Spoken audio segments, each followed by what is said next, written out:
Hello, everyone, and welcome to another episode of Hello Word. I'm Alex, and I'm so excited to have you here today.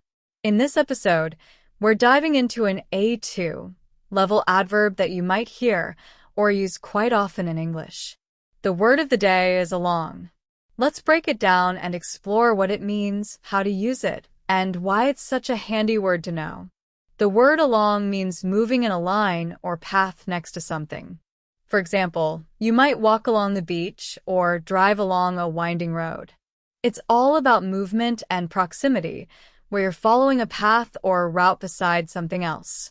Now, let's talk about some synonyms for along. One synonym is beside.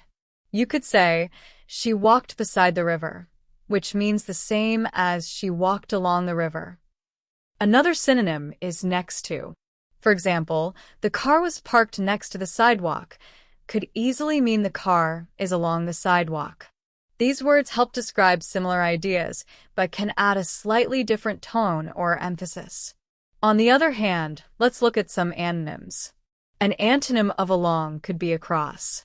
For instance, if you say, he ran across the field, it shows movement in a different direction, cutting through rather than following the edge.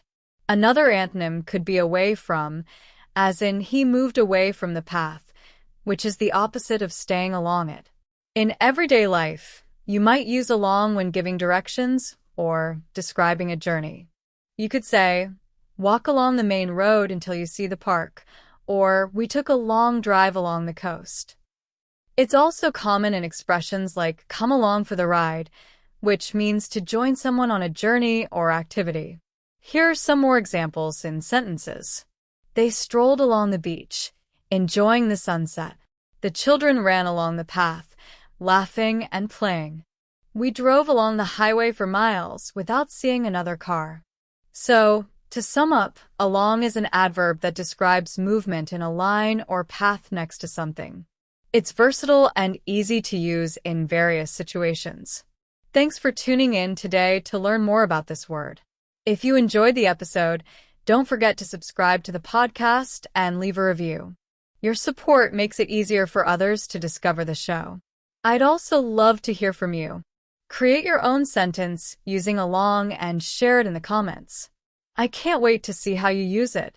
Until next time, keep learning and exploring the wonderful world of English.